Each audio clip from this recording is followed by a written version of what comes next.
Okay, so we're diving deep today Deep dive. into this whole thing on federal spending cuts. Yeah. You sent over a ton of stuff. Yeah, you did. And it looks like we're focusing mostly on this new Department of Government Efficiency. DOGE. DOGE. DOGE, right? Right. And how that fits into the bigger picture of what's going on with spending cuts. It seems to be at the heart of it, Yeah. at the heart of the change. So we've got transcripts from Leave Now, from FOX, NBC News, FOX 13 News Utah, Yeah, we've got a lot of good stuff in here. Schwab Network, CNBC New York Post. A lot of video. Yeah. We got some text, too. And then we got these big, long-pasted text things Yeah. that seem to be like deep analyses of this whole DOGE thing. Someone did their homework. Yeah, so basically what we want to do is kind of cut through all of this and figure out, like, what are the MEF ideas for how to actually cut spending? What could happen because of that, both good and bad? Yeah. And then kind of like, where's everybody's head at with this? Give everybody listening a good picture of what's going on. Mm-hmm. Okay, so from what I've seen, the House GOP seems to be really leading the charge on trying to cut spending. Yeah, they're definitely pushing for it. And this DOGE seems to be their big idea for how to, like, one of the sources said, root out the waste. Yeah, I like that. Root out the waste. So how are they thinking about doing this? Well, they're talking about maybe using budget reconciliation. What's that? It's that special process in Congress Oh, yeah. where they can pass certain budget stuff with a simple majority in the Senate. Oh, so they don't need, like, 60 votes. Exactly. Okay. So it basically lets them push these cuts through faster I see. if they go that route. Okay, so that's one way they're thinking about it. They also mentioned these rescission packages, Oh, yeah. which is basically like clawing back money that's already been approved. Interesting. Okay, so they got a couple of different tools in their belt. Yeah, looks like it. Now, there were two specific laws or bills or something that kept coming up that seemed to be a big deal. Yeah. The first one was all about limiting those nationwide injunctions. Oh, yeah, where a single district court judge can stop a president's policy. Yeah, it sounds like a pretty big deal. Yeah. Some people were even saying it's like a constitutional crisis. Some strong words. So break it down for me. What's the deal with these injunctions? Well, basically they're saying there's been way too many of them against President Trump's policies. Really? Like since 2000, 67% of all these nationwide injunctions were against his stuff. Wow, that's a lot. And get this, 92% of those were from judges appointed by Democrats. So you see, the argument here is that one judge somewhere in the country can just shut down the entire agenda of the president. And he was elected by, a lot of people. Millions. Right. So it's this whole debate about, the balance of power. Right, between the president and the courts. Exactly. And you know how fast the president can actually get things done? So basically the people who want this new law are saying that judges are overstepping their boundaries. It's the idea. Yeah. Kind of like making law from the bench instead of just, interpreting it. Exactly. They keep saying that Congress has the power over the lower courts. Based on Article 3 right? of the Constitution. And they're not trying to, completely defund the courts. No. Just make sure these nationwide injunctions don't have so much power. They want to limit the impact. Yeah, I got it. Make sure things are a little more balanced. Okay, so that's one law. Yeah. The second one was called the SAVE Act. Oh, right. All about voter ID. Yeah, to prove you're a citizen.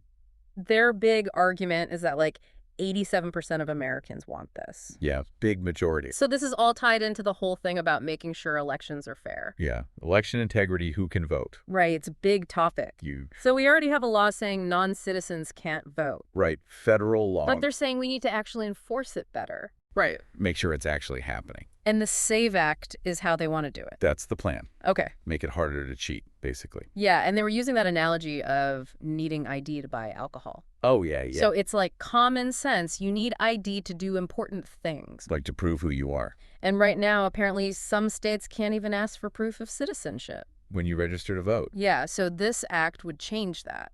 That's the goal. And it would also, make one of Trump's old executive orders into an actual law. Exactly. Solidify that. Got it. Make it permanent. Okay, so those were the two big laws. Yeah, those were the big ones. Now, they also talked about a third term for President Trump. Oh, yeah. Briefly. Just a quick mention. But the response was basically yeah, you need a constitutional amendment for that. Which is pretty much impossible. Yeah, they said it's a high bar. Not going to happen. So even if people want him to keep going, right. the Constitution says no. 2 terms and you're out. That's it. That's the rule. Okay, then there was a lot of talk about tariffs. Oh, yeah. Big topic? The main message seemed to be trust the president on the economy. Yeah, trust his instincts. And they kept bringing up the economy before COVID They said it was great. because of tax cuts and getting rid of regulations. Right, all Trump's policies. So they're saying, trust him again. With tariffs this time. Yeah, they think it'll work out. Right. Then they talked about these reciprocal tariffs. Yeah. So what are those? Basically, it's like if another country puts big tariffs on our stuff. Like our products. Yeah. Then we put the same tariffs on their stuff. Exactly. It's like a tit for tat. To pressure them to lower their tariffs. Right. So we can have what they call free and fair trade. So it's all about making trade more balanced. Yeah. Leveling the playing field. Make sure American businesses aren't at a disadvantage. That's the goal. Okay, then there was this quick thing about somebody in the House Republican leadership. Yeah. They're changing her role or something. Sounds like some internal politics stuff. Yeah, I don't think it's that important for us. Probably not. Okay, and then just a really quick thought about AI in the courts. Oh, yeah. The speaker seemed more worried about AI replacing lawyers first. Then judges. Yeah, like it was just a random thought. A little futuristic. Yeah, okay, let's move on to this Department of Government Efficiency. DOGE. DOGE. DOGE. DOGE, so what is it? Well, from what I've gathered, it's this new thing Trump created.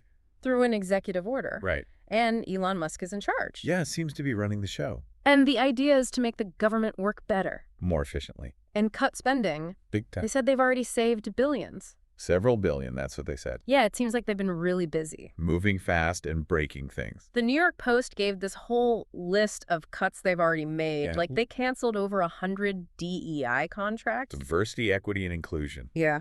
Saved $1 billion there, apparently. Wow, $1 billion. Then they get rid of over 50 consulting contracts. How much did that save? Almost $200 million. Okay. They even stopped paying for newspaper subscriptions. Really? What were they even subscribing to? Some political stuff, I think over $8 million on that. Wow. They got rid of leases for buildings the government wasn't using. How much? $4.6 million there. Okay.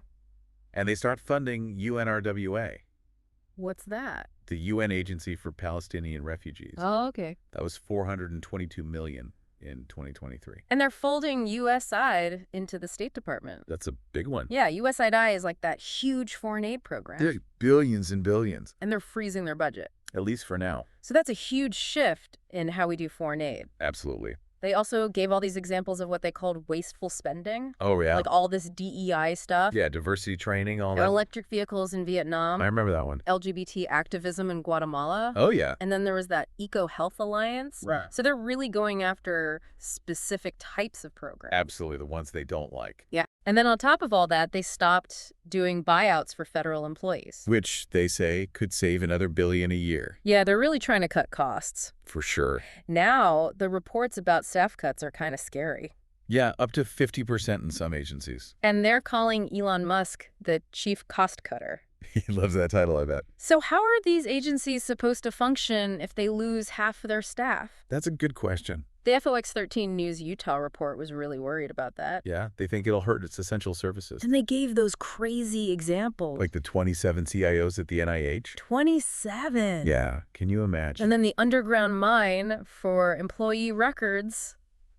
What? Yeah, it's like a scene from a movie. Seriously? So they're saying all this is proof that the government is bloated and inefficient. And needs a serious trim. Okay, I get it. It makes sense. Now, obviously not everyone's happy about this. Oh, no way. The Democrats are worried about cuts to Medicare and Medicaid. Yeah, those are huge programs. It's really important for a lot of people. But the White House says they're not touching those. We'll see. Yeah, we'll see. And get this, over 40 federal courts have already stepped in Wow. with restraining orders and injunctions, This top DOGE. or at least slow them down. Yeah, so it's not going to be easy for them. Lots of legal battles ahead. Yeah, and Elon Musk wants to cut $4 billion a day. A day. That's his goal. Ambitious. Yeah, to say the least. That's a lot of money. And the Department of Health and Human Services is laying off 10,000 workers. Wow. So they're not messing around. Big changes happening. Now, President Trump did say he prefers a more targeted approach. Oh, yeah. Scalpel, not a hatchet. Right. I like that. And he wants the cabinet secretaries to be in charge. So maybe he's backing off a little Yeah, maybe. from the super aggressive cuts. But he can't get rid of entire agencies without Congress. Right. Like, he's been talking about the Department of Education. Yeah, he wants to get rid of that one. But he can't do it alone. Needs Congress to agree. But he can still defund specific programs within those agencies. Right. That's within his power. So he can still have a big impact. For sure. Okay, now, this whole thing with FEMA is kind of crazy. Oh, yeah, the layoffs. They laid off over 200 people. That's like 1% of their workforce? But they're already understaffed. Yeah, a report last year said they're missing like 35% of the people they need. So why are they laying people off? It doesn't make sense. And some of those FEMA workers were talking about how this is hurting their families. In their communities. They're saying this isn't just draining the swamp. It's hurting real people. Yeah, it's a good point. Yeah. Okay, so what's happening with the job market with all these people losing their jobs? Well, it's kind of weird, actually. What do you mean? Private sector jobs seem to be doing okay. Really? Yeah, stronger than expected. But yeah, the government has lost like 4,000 jobs recently. But the Schwab Network interview said that it takes a while for those government layoffs to show up in the unemployment numbers. Yeah, because of severance packages. Oh, right. They get paid for a while, even after they lose their jobs. Exactly. So it could take like 6 months to see the real impact. Okay, so we have to keep that in mind. Yeah, the numbers might not tell the whole story right And now. they also talked about how private sector layoffs are usually more gradual. Yeah, they call them rolling layoffs. Right. It gives the economy more time to absorb those workers. But if the government cuts a lot of jobs all at once, It could be harder for those people to find new work. yeah, especially with all the uncertainty in the economy right now. Like what? All this talk about tariffs, Right. and people aren't sure if they should be spending money. So businesses might be hesitant to hire new people. Yeah, they're being cautious. Makes sense. Yeah. Okay, so do the skills of these government workers match up with private sector jobs? It's tough to say. What do you mean? Well, some skills definitely transfer. Like what? IT, for example. Oh, yeah. Those folks could probably find jobs in healthcare, Makes sense. but the culture is different. What do you mean? Well, in the private sector, people jump between jobs more often. Oh, yeah. But in the government, people tend to stay in their jobs for a long time. Right. So that could be a challenge for some people. Yeah, getting used to a new way of working. But they did say that those people who got laid off from Salesforce and Twitter, they eventually found new jobs. Yeah, the market absorbed them. So maybe it'll be okay. Hopefully. Especially since unemployment is low, Yeah, and if they make immigration harder, there might be even more jobs for American workers. yeah, that's the thinking. Okay. And there's high demand for certain types of jobs. Yeah, operations, engineering, sales, So those folks might be in luck, made. but recruiters are already overwhelmed. Yeah, they've got tons of candidates. So it might still be tough. Yeah. Okay, let's dive into these analyses of DOGE. Go ahead. The first one was a SWOT analysis. Strengths, weaknesses, opportunities, threats. Right. So the strengths were things like saving money. Streamlining, making things more efficient using technology and being transparent Yeah, they're really pushing that whole transparency thing. with their website and all, Yeah. showing everyone what they're doing, trying to build trust. Okay. But the weaknesses are pretty big. Yeah, like all the job losses, Right. the legal problems. They're having ethical questions too. Plus, people are mad about some of the things they're doing. Yeah, lots of backlash. And it's not even clear who's really in charge. Yeah, like what's Elon Musk's role exactly? Good point. So there's some serious concerns about how they're going about this. Yeah. Could be doing more harm than good. Okay, so what about opportunities? They can really modernize the government. Yeah, make it work better in the 21st century. And they could take this to the state level. Oh, yeah. Spread it across the country. And if they can actually show good results, People might start trusting them more. yeah, build some goodwill. But the threats are pretty serious, too. Yeah. Like what? Well, politicians might try to stop them. Right. They have a lot of enemies. And all these cuts could hurt the economy. Yeah. And the legal battles could really set them back. Plus, if people keep hating them. They might not be able to get anything done. Okay, that's the SWOT analysis. Yeah. Now, there was also that MOST analysis. Mission objectives, strategies, tactics. Right. So the mission is pretty clear. Make the government smaller, cheaper, and more efficient. Right. That's the big picture. And the objectives are more specific. Like how much money they want to save. Right. How many people they want to lay off, how much Well, more transparent they want to be. And how they want to modernize things. Okay. So those are the goals. And how are they going to do it? Well, their strategies are pretty aggressive. Like what? Big cuts. Right. restructuring the workforce, Okay. engaging with the public. Through their website. Yeah, and lobbying Congress to change laws. Okay, so those are the big strategies. And then the tactics are even more specific. Give me some examples. They're using data analysis to find places to save money. Right. They mentioned AI. Yeah, they're definitely using algorithms. They're reviewing all the grants and contracts. Looking for waste and fraud. Canceling leases on buildings they don't need. Saving money on rent. And doing a lot of PR. Yeah, trying to convince the public that this is a good thing. Okay, so that's how they're actually trying to make it happen. Yeah, that's the plan. Okay, then there's that pestle analysis. Right, looking at the big external factors. So what are those? Well, politically, DOGE is in a tough spot, Yeah, lots of people hate them. and they're fighting all these legal battles. Yeah. Economically, their cuts could hurt some local areas. Where they lose government jobs. Right, and it's creating uncertainty for everyone. Yeah. Socially, there's a big debate about whether efficiency is more important than helping people. Right, especially with those cuts to DEI and research. Yeah, some people are really upset about that. Technologically, they're using AI, which is cool. But it also raises privacy concerns. Right. Environmentally, they're saving some energy by closing buildings, But they're also cutting the EPA. which a lot of people think is bad. And legally, they're having all sorts of problems. Like what? Accessing data, Right. their authority to do what they're doing, Right. and whether they're following the rules. Yeah. It's a mess. Yeah, big time. Okay. Then there was the SPEAR analysis. Strategic goals, performance metrics, execution plan, the accountability framework, risk management. Right. So the goals are the same. Make the government smaller and cheaper. Right, that's the overarching goal. And they're measuring their success by how much money they save, How many jobs they cut, how transparent they are. and how efficient they make things. Okay. And their plan is basically what we've been talking about. Cut, streamline, optimize, engage with the public. Yeah. And they're saying they're accountable because they're being transparent. And following the law. And the leadership is supposed to be watching everything. Right. But the risks are huge. Like what? All the legal challenges, Yeah. the public backlash, Yeah. and the potential damage to the economy. So they've got their work cut out for them. Yeah, big time.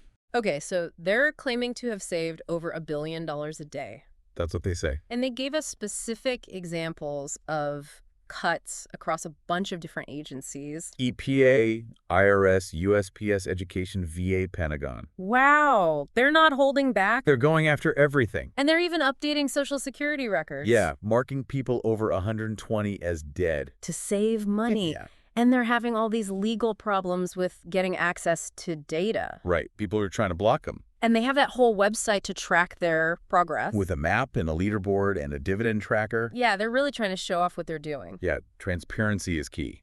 Okay, now, one of the CNBC videos made this interesting point. Oh, yeah. They said that DOGE can't really cut spending without touching the defense budget. That's a big claim. So why do they say that? Well, the defense budget is huge. Yeah, we all know that. But it's even bigger than you might think. Okay. Total discretionary spending is like $1.7 trillion. Okay. And $900 billion of that is non-defense. So more than half. Yeah. And their argument is that you can't cut $500 billion a year. Which is what some people want. Yeah, you can't cut that much from non-defense spending without destroying the economy. Right, all those jobs. Those programs. So they're saying that if you really want to cut spending, You got to go after defense. yeah, that makes sense. It's the only way to make a real dent. And they brought up the Russia-Ukraine war, Oh, saying wow. it's like a gravy train for defense contractors. Right, they're making a killing, And they said that Trump wants to end the war, not just for peace. but also to cut spending. So he can cut the defense budget. Right. So it's all connected. Foreign policy and domestic economics. That's interesting. Yeah, it's all part of the plan. They even talked about Argentina, Oh, yeah. how they cut spending and reduced their deficit. But they said it's not really a good comparison. Because Argentina doesn't fight wars. And they don't have a giant military-industrial complex. Right. So it's easier for them to cut defense. Yeah, they don't have the same pressures. Okay, let's finish up with these new tariffs. Okay. So they're putting at least a 10% tariff on most of our trading partners. Yeah, pretty much everyone. But the way they're calculating these tariffs is weird. Yeah, it's this new formula They take the trade deficit with a specific country. and divide it by the total value of imports from that country. And that's the tariff rate. So for China, it would be like 67%. That's what they say. But the experts are saying this formula is bogus. Yeah, they're not happy about it. They're saying it's not how tariffs are supposed to work. It's too simplistic. Yeah, and it only looks at goods. Not services or investments. So it's not a complete picture of the trade relationship, Right. but the White House is defending it. They're saying it's customized. And based on the idea that a trade deficit means unfair trade practices. Which is a controversial idea. Yeah, most economists disagree with that. And they're calling these trade deficits a national emergency. So they're really serious about this. Yeah, they think it's a big problem. And they're going to punish countries they think are treating us unfairly. With tariffs and other barriers? So the economists are worried about a trade war. Yeah, everyone raising tariffs. Higher costs. More inflation. And slower economic growth. Yeah, it could be a mess. And they're also worried about this beggar thy neighbor thing. Where everyone tries to screw each other over. Yeah, that doesn't sound good. No. So they're saying this could backfire on us. Big time. Yeah. Hurt American workers and businesses. Right, because prices will go up. And companies will make less money. And they might hire fewer people. Exactly. So it's a risky strategy. Very risky. Okay, so we've covered a lot today. We have. The House GOP wants to cut spending. Big time. And they're using DOGE to do it. DOGE is their weapon. They're also trying to change some laws. To make it easier to cut spending. And to control the courts. Yeah. They want to rein in those judges. And they're pushing this whole voter ID thing. To make sure only citizens are voting. You're right. They say. That's their claim. So DOGE is making these huge cuts. Yeah. Billions and billions of dollars. And laying off tons of people. And they're not slowing down. And we talked about all the different ways to analyze what they're doing. Swap most pestle spears. Yeah, all the acronyms. Trying to make sense of it all. And some people are saying they can't really cut spending without touching defense. Which is a huge part of the budget. Right. The elephant in the room. And then there are these new tariffs. Which are super controversial. Yeah, the experts hate them. But the White House is going full steam ahead. So it's a really interesting time. Yeah, things are changing fast. And it's not clear what's going to happen. But it's going to have a big impact on all of us. Yeah, so what do you think? What do you think? Where is this all going? I don't know. Me neither. But it's going to be a wild ride. Yeah, that's for sure. So buckle up. That's it for this deep dive. Thanks for listening, everyone. See you next time. Bye.